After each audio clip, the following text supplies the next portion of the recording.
Karena dalam Islam itu selalu ada yang namanya dawabit, detail masalah. Masalahnya apa dulu? Sehingga nggak boleh seseorang itu mengeneralisir sebuah jawaban kalau ternyata memang kasusnya berbeda. Kecuali hikmah ya. Kalau hikmah boleh. Hikmah yang sama untuk kasus yang banyak. Contoh hikmah keutamaan istighfar. Ada yang datang bilang, saya belum dikaruniai anak. Apa ya yang harus saya lakukan? Banyak istighfar. Datang lagi, saya belum dapat pekerjaan. Apa yang harus saya lakukan? Banyak istighfar. Saya ribut dengan pasangan. Apa yang harus saya lakukan? Banyak istighfar. Kebun saya kering. Apa yang harus saya lakukan? Banyak istighfar. Dan seterusnya, itu hikmah. Kalau hikmah itu kayak mutiara. Dia punya banyak sisi dan semuanya bercahaya. Tapi kalau jawaban yang sifatnya adalah hukum dan seterusnya, fikih, ini nggak bisa mengeneralisir semua masalah dengan satu fatwa. Kadang-kadang dalam satu hal dia boleh, tapi dalam kondisi yang lain dia menjadi tidak boleh atau sebaliknya. Nah, pemahaman tentang pembahasan kita bab diam kemarin, ketika kita menyimpulkan bahwa diam itu adalah pilihan orang-orang bijak. Diam itu adalah baik. Diam itu justru cara kita membela diri, gitu kan ya? Diam cara paling baik untuk membela diri, bukan membela agama. Itu dua kalimat yang berbeda. Diam cara paling baik untuk membela diri, bukan membela agama. Kalau membela agama atau ada kemungkaran kita diam, itu kalau bahasa ulama dia adalah syaitan dalam wujud manusia. Nauzubillah min dzalik. Gak boleh diam. Cuman kita juga perlu belajar kalau gak boleh diam terus kita ngapain. Karena ada orang bilang kita gak boleh diam, tapi dia juga gak ngerti ngapain setelahnya, nyikapinnya gimana, ngeresponnya gimana, ekspresinya gimana. Nah, ini semuanya adalah pembahasan yang tidak satu kali pertemuan. Kita harus membahasnya secara berturut, kemudian kita mencoba memahaminya dari semua kondisi. Kemarin kita membahas masalah bahwa diam itu adalah cara untuk membela diri yang paling baik. Nanti fadilahnya akan ditolong oleh Allah, dinaungi malaikat, didoain malaikat. Itu hanya berlaku kalau yang dicela, difitnah, dibully, dihina, apalagi dicaci, di hate speech adalah personal pribadi kita. Berlaku kalau yang dihina itu adalah pribadi kita. Walaupun tetap kemarin saya tegaskan pilihan sikap bukan hanya diam. Kita boleh bersikap dengan merespon. Seperti yang saya cerita ada Rachel dia merespon. Tapi dengan cara agak easy going, santai gitu. Enggak terlalu emosional. Itu juga boleh. Atau kita mengambil sikap menjelaskan. Tabayun bahasa yang sering kita dengar. Itu juga boleh. Atau kita mengambil sikap marah. Atau ada orang ya, jangan kita lah ya. Kalau dalam kasus ini ada orang mengambil sikap marah, dia tersinggung. Kita harus memaklumi karena dia manusia biasa selama marah dan tersinggungnya tidak berlebihan. Jadi ini banyak pilihan sikap. Tapi di antara semua pilihan sikap itu ternyata pilihan diam menjadi salah satu yang terbaik. Salah satu yang terbaik, bukan satu-satunya. Sehingga nanti kalau ada ustadz lain atau ada anggapan lain mengatakan ini pilihan yang terbaik ketika kita lagi disakiti secara pribadi, itu juga mungkin salah satunya. Saya nggak mau mengatakan, mengklaim satu-satunya yang terbaik itu adalah yang saya katakan. Enggak, salah satunya. Ternyata diam adalah salah satu pilihan sikap paling baik dan paling insya Allah luar biasa hasilnya kalau kita sedang mengalami kezoliman terhadap diri kita secara pribadi. Tapi terhadap orang yang dalam tanggungan kita, keluarga kita, orang tua kita, pasangan kita, anak kita, saudara kita, bahkan saudara seiman kita, itu beda lagi. Karena kalau misalnya ada saudara seiman kita disakiti, kita diam, berharap terus nanti malaikat akan mendoakan kita, ini kayaknya ini agak klise ya. Enggak seperti itu pemahamannya. Kalau saudara seiman kita dizolimi, disakiti, maka berlakulah hadis Nabi, tolonglah saudaramu yang zalim atau yang terzolimi. Yang zalim atau yang terzolimi. Para sahabat bertanya, ya Rasulullah, menolong saudara kami yang terzalimi, kami mengerti, maklum. Itu sesuatu yang semua orang insya Allah memaklumi. Maklum itu bahasa Arab, maklum. Tapi menolong saudara kami yang menzalimi, itu gimana? Kata Nabi, cegah dia dari perbuatan zalim, berarti engkau telah menolong dia. Ini artinya menolong saudara kita yang dalam keadaan terzalimi, teraniaya, difitnah, disakiti, kita boleh menolongnya, kita boleh merespon, kita boleh membela, tapi dengan cara-cara yang juga harus ada di dalam etika moralnya seorang yang beriman. Tapi kalau diri kita, maka contoh-contoh yang saya angkat kemarin rata-rata lebih ke sikap dia kalau dia pribadi yang disakiti. Ada siapa kemarin? Maryam. Ada Aisyah nanti di surat An-Nur, ketika Aisyah dituduh selingkuh dengan Sofwan, Aisyah diam. Maryam dituduh berzina, nggak punya suami tapi punya anak, Maryam diam. Nah ini artinya yang dituduh, yang disakiti itu adalah personal orangnya, sehingga sikap orang itu adalah diam setelah dia mencoba untuk tabayun sewajarnya. Sekali, dua kali, setelah itu tidak dilanjutkan karena sudah dijelaskan, sehingga tidak berlanjut dengan perdebatan. Itu adalah tutorial diam dalam kondisi ketika kita sedang disakiti. Lalu bagaimana kalau misalnya yang dibully, yang difitnah, yang dicela, yang dihina itu adalah agama, bukan pribadi kita, tapi agama. Contoh yang bagian dari agama udah nggak bisa dipisahin itu pertama adalah masalah Allah sebagai Rabb, sembahan, pencipta, pemilik, pemelihara, harapan kita, tempat kita bergantung, pokoknya dengan segala keluasan makna Rabb. Kalaupun nggak utuh, agar mudah dipahami kita menyebutnya Tuhan. Walaupun itu bukan kalimat yang bisa menjelaskan secara utuh dari makna Rabb. Tapi setidaknya sedikit menjelaskan kepada kita, oh Allah berarti Tuhan. Kalau Allah sebagai Tuhan yang dicela gimana? Kalau Nabi sebagai Rasulullah, kekasih Allah, teladan kita, kekasih kita yang dicela gimana? Kalau syariat yang dicela gimana? Kadang-kadang bukan dicela secara langsung, tapi dibikin jadi tidak berharga. Itu juga mencela kan? Ada hal yang sakral dalam agama dibilang sesuatu yang biasa aja. Ini nih sesuatu pencelaan dengan cara yang tidak langsung terhadap agama. Nah, gimana kita responnya? Apakah kita diam? Apakah kita merespon? Terus gimana cara kita ngerespon? Itu yang akan kita bahas pada malam ini. Jadi bisa dibilang malam ini tuh kayak diam part 2 lah. Jadi masih tema yang sama, tapi kelanjutannya supaya kita dapat tambahan angle. Oh, kalau angle-nya gini ternyata sikapnya nggak sama, berubah lagi. Oh, ternyata kalau angle-nya ini hasilnya beda lagi gitu. Ini adalah kelanjutan dari pembahasan pada pertemuan kita yang sebelumnya. Oke, sebelum kita membahas lebih lanjut tentang diam part 2 ini, cara kita menyikapi orang yang menyakiti hal-hal yang prinsip dalam keimanan kita, Allah, Rasulullah, syariat, Al-Quran, hadis, ulama, apalagi orang soleh, termasuk bahkan saudara, keluarga, masyarakat, tetangga, mukmin disakiti, gimana sikap kita? Maka sebelumnya yuk kita sama-sama tilawah dulu firman Allah di dalam surat Ali Imran ayat 181. Di sini ada cerita yang berkaitan dengan tema kita. Karena menjelaskan sesuatu dengan cerita itu kayaknya akan jauh lebih universal. Surat Ali Imran ayat 181. A'udzu billahi minasy syaithanir rajim. Bismillahirrahmanirrahim.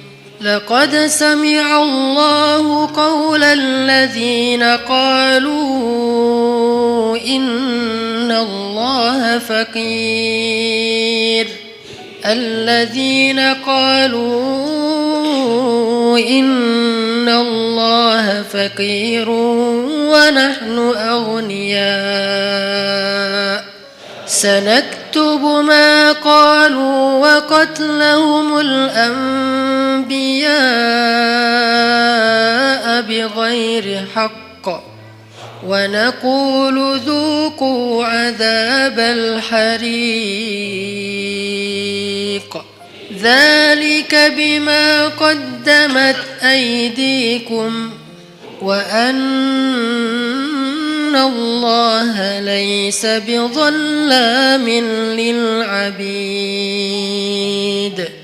Nah, sebelum kita baca terjemah, saya pengen ceritain dulu sedikit adegan yang berkaitan dengan ayat ini.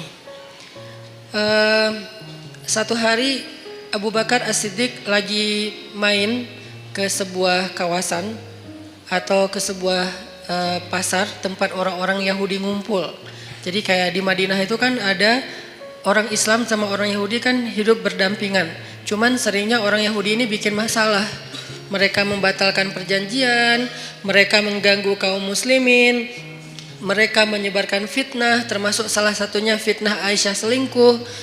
Akhirnya satu demi satu kabilah Yahudi itu kemudian diusir oleh Nabi karena berkali-kali melanggar perjanjian. Maka jadilah kota Madinah itu hanya tinggal kaum muslimin saja. Tadinya Islam di Madinah itu sangat berdampingan dengan orang Yahudi. Karena dasarnya Islam itu kan rahmatan lil alamin ya. Nggak mau ngerecokin orang, nggak mau ganggu orang. Itu Islam banget tuh. Islam nggak mau ganggu orang, Nabi itu paling nggak enak ngerepotin orang. Itu tuh Islam banget. Tapi juga Islam punya prinsip. Dia punya hal yang buat dia itu nggak bisa ditawar. Salah satunya adalah kehormatan. Apalagi yang berkaitan dengan kehormatan perempuan. Kemudian masalah ideologi, hal-hal yang akidah, syariah, sehingga muncullah kalimat lakum dinukum waliyadin. Kalian dengan cara agama kalian, kami dengan cara agama kami. Bisa nggak kayak gitu kita hidup? Nggak usah saling mengganggu. Bisa, oke. Tanda tangan perjanjian, jalan beberapa lama. Ternyata dilanggar sama orang Yahudi. Sekali dibiarin, diminta pertanggungjawaban 2 kali, kemudian Nabi menuntut 3 kali, udah berkali-kali sampai puncaknya yang paling parah misalnya kayak membunuh, mempermalukan perempuan muslimah, ini udah nggak bisa ditawar, makanya diusir oleh Rasulullah SAW. Nah, waktu itu kaum Yahudi masih berdampingan dengan Nabi. Satu hari Abu Bakar datang ke tempat main atau nongkrongnya orang Yahudi lah, kayak kafenya Yahudi lah mungkin atau restorannya Yahudi gitu kan, mereka lagi nongkrong. Datang Abu Bakar di situ. Tadinya Abu Bakar datang niatnya baik, pengen silaturahim. Bukan silaturahim ya.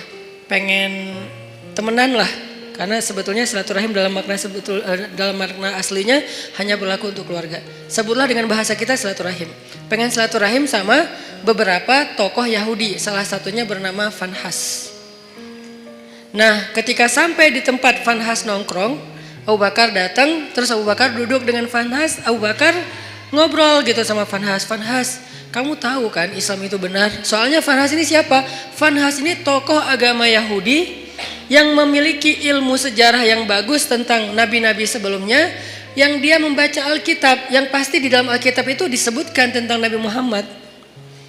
Makanya Abu Bakar ngobrol dengan Fanhas, baik-baik sih ngobrolnya. Fanhas, kamu tahu kan Islam itu benar? Kamu tahu kan Muhammad itu utusan Allah sesuai dengan yang kamu baca di dalam literasi kamu? Kata Fanhas, ya emang kenapa?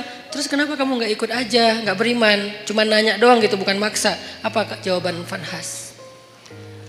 Bagaimana saya mau mengikuti sebuah agama yang Tuhannya itu miskin, yang Tuhannya itu fakir, dan dia membutuhkan harta dari kita. Ketika dia berfirman, "May yuqridullaha qardhan hasana." Itulah bedanya orang yang kufurnya kufur fikrah, intelektual, dengan kufur karena dia nggak paham. Kalau orang yang kufur nggak paham, kita toleran banget. Orang-orang yang nggak suka dengan syariah karena dia nggak paham, kita toleran banget. Ya udah nggak apa-apa, nggak maksa. Dia nggak mau menjalankan syariat nggak apa-apa. Tapi kalau dia mempengaruhi orang lain dengan sebuah propaganda, dengan framing negatif, dengan hal-hal yang membentuk opini publik yang salah, nah ini dalam Islam perlu diluruskan. Kalau di dalam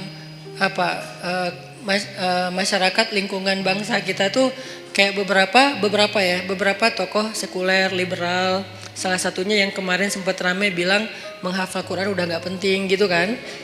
Ya mungkin dia kurang baca sejarah juga menurut saya, padahal itu sejarah yang paling simpel sih, nggak harus jadi ahli. Bahwa di masa Nabi selain udah ada penghafal Quran, Nabi juga menyuruh sahabat untuk menulis Al-Quran. Udah ada penghafal Quran banyak, ada Ibnu Mas'ud, ada Ibnu Abbas, ada Ibnu Umar, ada banyak sahabat penghafal Quran yang hidup di masa Nabi. Tapi tetap aja Nabi nyuruh nulis Al-Quran. Atau sebaliknya, udah ada yang nulis tapi tetap aja Nabi memotivasi mereka menghafal Al-Quran. Jadi ada yang menghafal, ada yang menulis. Cuman belum dijilid kayak gini. Ini namanya mushaf. Kalau belum dijilid namanya nuskhah.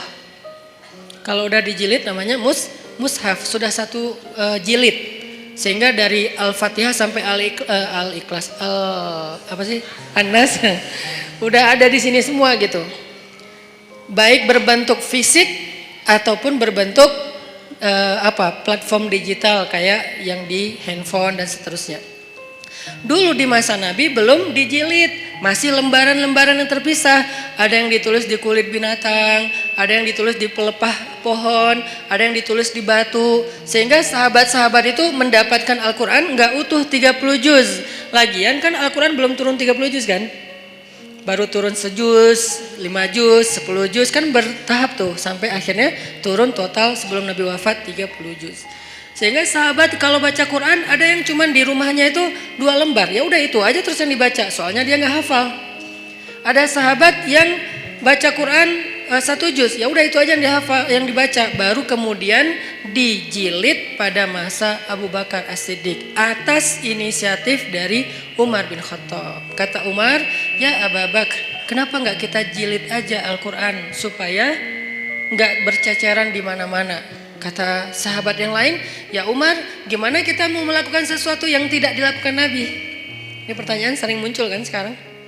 Ngapain kita lakukan sesuatu yang nggak dilakukan Nabi? Kata Umar, seandainya Nabi masih hidup, pasti Nabi akan mengatakan ini baik. Kalau bahasa orang yang lebih fanatik lagi sekarang, tapi kan Nabi nggak melakukan. Seandainya itu baik, kenapa Nabi nggak ngelakuin? Berarti apa yang Nabi nggak lakuin berarti nggak baik. Nah ini nih pemikiran nggak terbuka. Umar itu orang yang sangat open minded banget. Sehingga dia banyak nyampein gagasan-gagasan yang justru kayak sesuatu yang baru gitu di zaman itu. Lalu akhirnya setelah disyurakan oleh para sahabat, mereka sepakat bahwa ini baik, maka dilakukanlah proses penjilidan Al-Quran pertama di masa Abu Bakar. Kemudian diulangi lagi, lebih teratur lagi di masa Utsman bin Affan. Karena di masa Utsman itu ada semacam polemik soal tata cara membaca Al-Quran. Karena banyaknya orang non-Arab yang masuk Islam, lalu mereka salah dalam membaca ayat-ayat secara huruf, secara baris.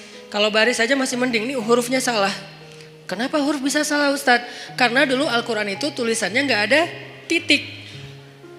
Kalau sekarang kita nyebut Arab gundul itu nggak ada baris ya. Kalau dulu tuh lebih gundul lagi. Bukan hanya nggak ada baris tapi nggak ada titik. Jadi shin dengan sin itu sama-sama nggak punya titik.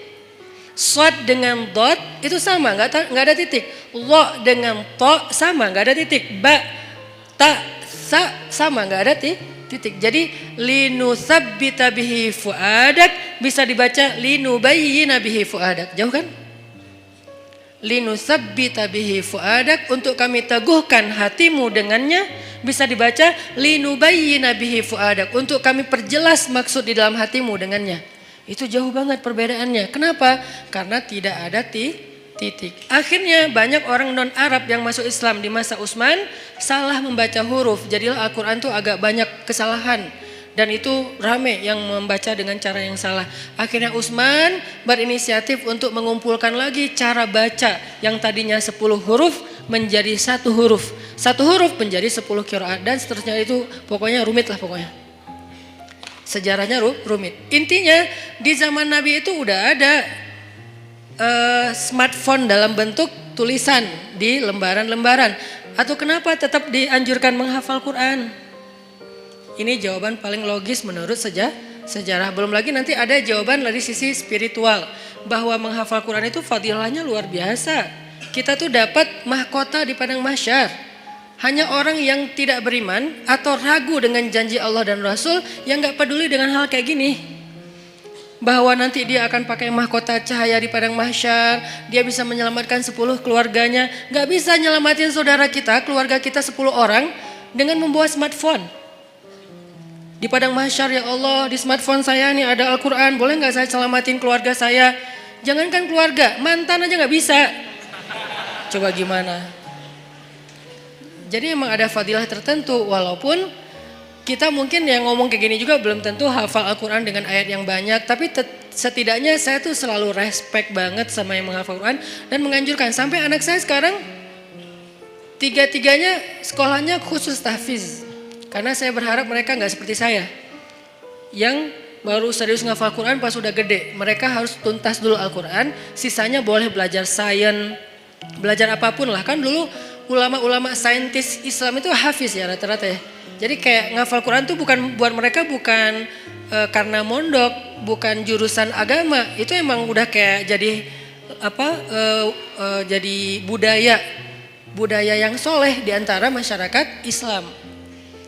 Aisyah pondok tahfiz, Maryam pondok tahfiz yang pulangnya sebulan sekali. Yang saya cerita, saya juga kadang-kadang bete gitu, gak bisa ketemu anak. Tapi harus sabar. Yahya masuk TK tahfiz. Yang dari TK itu udah mulai belajar tahsinnya pakai bahasa Arab, bukan pakai bahasa Indonesia. Dia menghafal huruf pakai bahasa Arab. Yang saya pernah sekali tampilin di YouTube ya, yang alifun Allah kayak gitu-gitulah. Saya juga nggak hafal, dia hafal. Artinya saya respect banget dan berharap banget anak-anak menghafal Quran untuk nyelamatin saya nanti di akhirat gitu. Karena saya ngerasa kayak siapa tahu kalau saya belum pantas masuk surga dan belum cukup amalnya, disyafaatin oleh pastinya setelah Rasulullah SAW adalah anak yang hafiz. Gak bisa pakai smartphone, gak bisa pakai Google Drive untuk menyelamatkan keluarga kita di padang mahsyar, apalagi dapat mahkota. Tapi menyimpannya di smartphone, Google Drive boleh-boleh aja, ikhtiar kita untuk memudahkan mendapatkan Al-Quran ketika mau dibaca. Gak masalah pakai smartphone, cuman menghafal dia pasti punya kelebihan sendiri. Satu huruf yang dihafal itu pasti beda.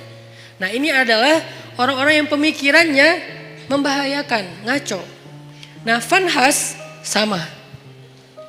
Orang-orang yang tidak beriman tapi dia mempengaruhi orang lain dengan kesalahpahaman terhadap kebenaran. Itulah Fanhas. Sehingga dia mengatakan Allah itu fakir, kami itu kaya. Dan itu bukan kata saya loh ya, kata Fanhas. Orang-orang yang awam kan gampang percaya yang gini-gini. Karena Allah berfirman, "May yuqridullaha qardan hasana fayudha'ifahu ad'afan katsira." Siapa yang meminjamkan harta terbaiknya kepada Allah, nanti Allah ganti berlipat ganda. Kalimatnya meminjam. Makanya saya kan pernah posting, yuk kita pinjamkan harta kita kepada Allah. Ada yang komen kan, Allah kok minjam. Ini Ustadz makin lama makin aneh ngomongnya, ngelantur ke sana kemari. Itu bukan kata-kata saya, kata Al-Quran. Tapi kalimat meminjam di sini bukan Allah nggak punya harta. Apa maksud dari kalimat meminjam di sini? Allah pengen ngejamin bahwa harta kita itu nggak hilang, cuma dipinjam bentar, ntar dibalikin lagi. Itu maksudnya. Kalau Allah minta kan berarti hilang dong. Kalau Allah pinjam ntar dibalikin lagi, dan Allah itu nggak pernah ingkar janji. Ditambah lagi ada kalimat Allah ngebalikinnya nggak sesuai dengan yang dipinjam, dibalikin berlipat kali, berkali lipat. Karena tadi kebalik jadi kebalik juga kata-katanya. Dibalikin berkali lipat. Nah di situ juga dikritisi sama si Fanhas. Kata Fanhas, kalau gitu Allah menggunakan sistem riba dong. Kan kita nggak boleh riba. Allah melarang kita riba, tapi dianya sendiri pakai cara riba. Gara-gara dia lagi butuh duit, gak punya harta, minjam ke kita biar kita mau, akhirnya dia pakai cara riba. Gak fair dong Allah kalau kayak gitu. Marah Abu Bakar. Langsung ditonjok sama Abu Bakar Fanhasnya. Gubrak. Wah, Abu Bakar aja yang selama ini kalem, diam aja. Orangnya sabar kalau dirinya yang, kebayang gak ketika di Mekah Abu Bakar itu dikeroyok orang gara-gara ngebelain Nabi. Sampai saking dahsyatnya mereka mengeroyok Abu Bakar, itu wajah Abu Bakar tuh hancur dan gak dikenali. Kamu siapa? Abu Bakar. Kok jadi gitu? Mukanya tuh hancur. Abu Bakar terima digituin. Tapi ketika Allah dihina sama Fanhas, Wah itu digebukin terus-terusan sama Abu Bakar. Sampai Fanhas dibela rame-rame. Terus Abu Bakar pulang. Fanhas datang ke Rasulullah SAW. Bilang, ya Muhammad, lihat nih apa yang dilakukan sahabat kamu kepada saya. Ini yang kamu bilang Islam, yang katanya damai segala macam. Siapa yang melakukan itu? Abu Bakar. Rasulullah aja gak percaya. Abu Bakar? Kalau Umar, Nabi percaya. Karena Umar kan orangnya tegas, keras kan. Ghalidun syadid. Itu julukan Umar. Keras dan tegas. Umar. Sampai ada yang datang ke rumah Umar nanya tentang satu masalah. Kata Umar, kenapa kamu tanya ke saya? Kan ada Rasulullah di tengah-tengah kita. Jadi gak boleh nanya fatwa hukum tentang agama kepada seseorang ketika ada Nabi di situ tuh nggak boleh, salah fatal. Sama kayak kita ada ulama nanyanya yang bukan ulama, nggak boleh nanya ke ulama aja. Makanya ketika kita nanya tentang agama bukan ke ulama, padahal di bangsa Indonesia ini banyak ulama, kita tuh udah salah. Jadi nanya aja udah salah, pasti jawabannya lebih salah. Walaupun benar tetap salah. SOP-nya nggak kayak gitu. Nah ada orang datang ke Umar nanya tentang agama, kata Umar, kenapa kamu nggak nanya ke Rasul, masa nanyanya ke saya? Kata dia, saya udah datang ke Rasul. Terus apa jawaban Rasul? Jawaban Rasul saya nggak berkesan. Maksudnya kayak bukan itu yang saya harapin. Dia kayak maksa gitu, pengen jawaban sesuai harapan dia. Kan ada orang kayak gitu kan. Nanya pengen nemu jawaban sesuai harapan. Kalau nggak nemu nanya lagi ke ustadz yang lain. Sampai nemu yang mengatakan, oh udah ini halal. Baru dia bilang, tuh kan kata saya juga. 9 ustadz bilang haram, 1 ustadz bilang halal, dia ambil yang 1. Nah ini masih mending lah sesama ustadz. Ini mah Rasul. Rasul udah kasih jawaban, tapi saya gak cocok gitu. Makanya saya tanya kepada kamu. Menurut saya kamu bijak. Dipuji-puji Umar. Apa yang dilakukan Umar? Kata Umar, ya udah tunggu sebentar ya. Dia masuk, keluar bawa pedang. Udah dihunuskan pedangnya. Bukan bawa pedang dalam sarungnya, dihunuskan pedangnya. Ini nih jawaban saya nih, langsung kabur tuh orang. Itu Umar. Karena Umar tersinggung, dianggap sebagai orang bijak sementara Rasul aja ditolak. Itu penghinaan buat Rasul dan penghinaan buat Umar sendiri. Makanya Umar langsung ngeluarin pedang, orangnya kabur. Tapi ini yang melakukan Abu Bakar, bukan Umar. Orang yang gak pernah dikenal, pernah mukulin orang. Satu-satunya yang pernah dipukul Abu Bakar itu cuma berhala. Ketika dia masih kecil, diajak ayahnya untuk ngelilingin tawafin berhala, ayahnya yang tawaf, Abu Bakar duduk nungguin. Pas ayahnya udah pergi, berhala itu dilemparin sama Abu Bakar. Lo ngapain sih orang-orang tawaf ke lo, padahal gak bisa ngapa-ngapain. Itu Abu Bakar, salah satu sahabat, walaupun sedikit sekali jumlahnya, sahabat yang gak pernah syirik bahkan di masa sebelum Islam, Abu Bakar. Salah satunya Abu Bakar, Khadijah, Ali. Ini orang-orang yang dari sebelum Islam pun mereka gak pernah syirik, gak pernah nyembah berhala. Tapi yang lain pernah lalu bertaubat dan masuk Islam, kemudian menjadi lebih baik. Abu Bakar yang melakukan. Rasulullah, Abu Bakar, dipanggil Abu Bakar. Lalu Nabi nanya baik-baik, karena ini Abu Bakar nih, orang yang wibawa, orang yang baik hati, orang yang lembut. Gak boleh langsung dipercayai aja nih omongan, apalagi nih Fanhas yang ngomong. Rasulullah nanya, ya Abu Bakar, ini perbuatan kamu? Ya Rasulullah. Nabi kaget. Jadi itu bukan hoax. Benar nih Abu Bakar nonjokin orang, gebukin orang. Ya Rasulullah, ya Abu Bakar, kenapa kamu pukul dia? Apa jawaban Abu Bakar? Ya Rasulullah, inna aduwallah qala qawlan aziman annallaha faqirun wa annahum minallahi anillahi aghniya. Ya Rasulullah, sesungguhnya musuh Allah ini mengatakan satu kalimat yang sangat fatal, yang sangat buruk tentang Allah. Dia bilang Allah itu fakir dan mereka itu kaya dan tidak butuh kepada Allah. Maka ghadibtu lillah ya Rasulullah. Saya marah karena Allah ya Rasulullah. Rasulullah nanya ke si Fanhas. Fanhas, benar kamu bilang Allah fakir? Enggak, namanya juga orang Bani Israel. Enggak semua Yahudi itu kayak gitu. Karena ada Yahudi yang lurus dulu, enggak tahu sekarang. Tapi umat Yahudi kan Nabi Musa Yahudi yang membawa agama Yahudi. Kemudian nanti ada keluarga Nabi Musa yang Yahudi, termasuk sampai Zakaria, Imran Yahudi kan. Jadi bukan agamanya, Bani Israel lah yang paling bawel itu.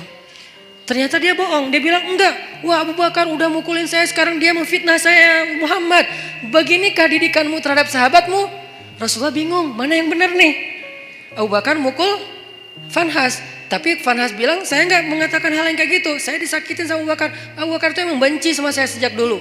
Akhirnya ketika Nabi tidak bisa menilai siapa yang benar, siapa yang salah, turunlah ayat ini. Allah mendengar pembicaraan orang yang mengatakan Allah fakir dan kami kaya. Dengan segala macam kemarahan Allah juga marah tuh. Di sini Allah kayak bilang, aku juga marah, bukan Abu Bakar doang, kata Allah. Jadi Abu Bakar kayak dibela gitu sama Allah. Abu Bakar, bareng kita marah sama dia. Gitu. Kan keren ya Abu Bakar ya di situ ya. Sampai Allah mengatakan apa tadi ayatnya teh? Wa naqulu dzuqu adzabal harik, dan kami balas ucapan mereka dengan kalimat dzuqu adzabal harik, rasakan azab yang membara.